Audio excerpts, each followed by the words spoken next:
Belezinha, pessoal. Vamos continuar aqui na aula passada que a gente estava falando sobre Bhaskara e vamos falar um pouquinho só do discriminante.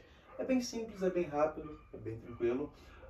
Para que serve o discriminante, pessoal? É só isso que a gente vai ver nesse vídeo de agora. Pessoal, o discriminante, vocês lembram que quando comecei a falar de equação de segundo grau com vocês, eu falei que a equação de segundo grau geralmente tinha duas respostas, não é?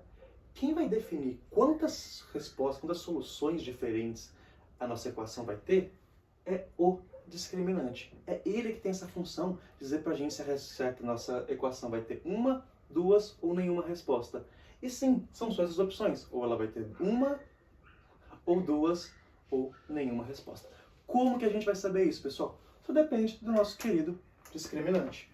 Olha só, vamos voltar um pouquinho no vídeo passado e lembrar qual que era a fórmula do discriminante. Todo mundo lembra como é que era o discriminante? Delta era igual a b ao quadrado menos 4ac, né? B ao quadrado menos 4 vezes A vezes C. Isso é importante? Não, nem tanto. O valor dele em si não é importante, mas ele é importante na próxima aplicação da nossa solução, porque ele é o que vai guiar as soluções. Então, a solução era menos B mais ou menos raiz de delta dividido por 2 vezes A, não é? Pessoal, pensem aqui comigo. Pensem aqui comigo. A gente chega num ponto da nossa conta que a gente faz uma conta de mais ou menos, não é? E separa em duas contas. Convenhamos, se a gente faz o número B, não importa quanto que ele valha, somado com um número, e depois esse mesmo B diminuído com esse mesmo outro número, duas contas diferentes, vão ser resultados diferentes, não é? Vão ser resultados diferentes, é lógico, tá tranquilo. Sei lá, 3 mais 5 dá 8, e 3 menos 5 dá menos 2. Os resultados ficam diferentes. Mas existe algum número que, se você somar ou se você subtrair, vai dar o mesmo resultado, pessoal? Pensa aí comigo. Você faz 3 mais alguma coisa que dá um número. E 3 menos essa mesma coisa que dá o mesmo outro número. Tem algum número que tem essa propriedade, pessoal? Existe. Existe. O zero. É o único número que tem que acontece isso que eu falei. Você faz 3 mais 0, 0. 3 menos 0, 0. Não muda nada, você fica com uma solução. Que a gente já viu em várias questões anteriores, que ao invés de ter duas soluções, a gente tinha só uma. Tudo bem? Então, pessoal, o que eu estou querendo que vocês vejam aqui? Que vão ter questões que, quando o delta for zero, a gente não precisa fazer a conta de mais e a conta de menos. Porque vai dar a mesma coisa. Se vai dar a mesma coisa, é porque só tem uma solução. Porque a conta que você vai estar fazendo é a mesma coisa. Então, pessoal, essa é a nossa função discriminante. Dizer quantas raízes vai ter. Quantas soluções vai ter o nosso problema. Então, o que a gente já pode escrever aqui? Facilzinho.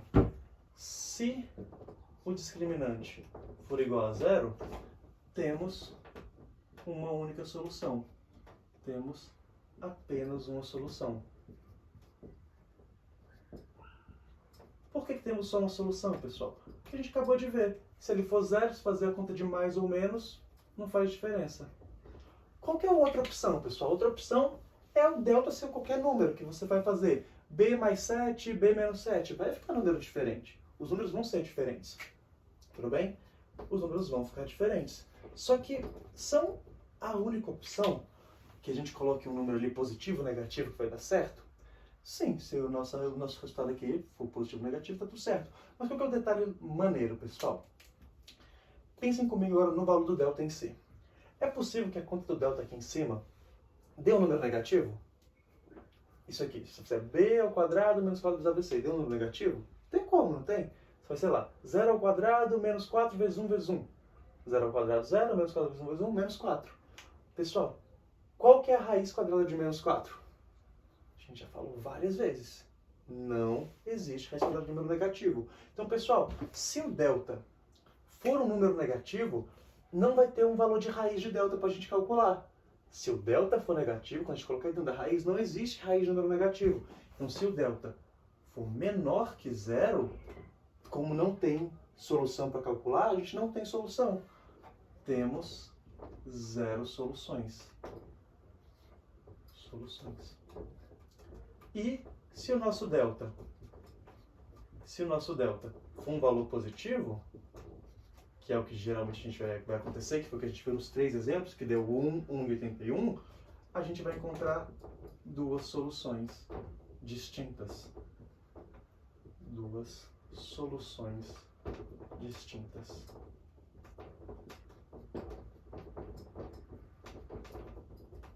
Beleza, pessoal? De novo, recapitulando. Tudo vai depender do valor do nosso discriminante, do nosso delta. A gente tem uma fórmula para ele. Só que a fórmula dele em si não importa. Porque o que essa fórmula pode acontecer? Ele pode ter um número positivo, um número negativo, pode ser zero, pode ser qualquer coisa.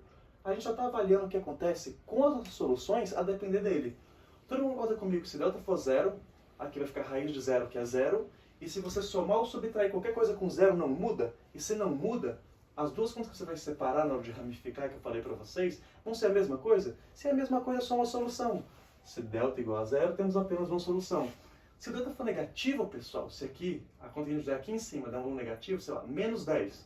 Qual que é a raiz quadrada de menos 10? Pessoal, não existe raiz quadrada de número negativo. Se não existe, você não consegue fazer essa conta. Se você não consegue fazer essa conta, você não consegue fazer essa. Se não consegue fazer essa, temos zero soluções. Zero, ficou parecendo mal, né? Zero soluções. E por último, se o delta for qualquer número positivo, 100, por exemplo, raiz de 100, 10. B mais ou menos 10, B mais 10 e B menos 10. São números diferentes, na hora que você ramificar, vão ser resultados diferentes. Se vão ser resultados diferentes, vão ter duas soluções diferentes. Belezinha? É para isso que serve o nosso discriminante, pessoal. Essa é a função dele, dizer quantas soluções vão ter. E por que tem esse vídeo separado? Porque vão ter aqui perguntas que vão só perguntar para você quantas soluções tem tal equação. Você vai pegar a equação, calcular o discriminante e vai ver. Ah, deu zero, tem um. Ah, deu positivo, tem duas. Ah, deu negativo, tem nenhuma. Prontinho, apenas isso. Belezinha, galera? Aquele abraço.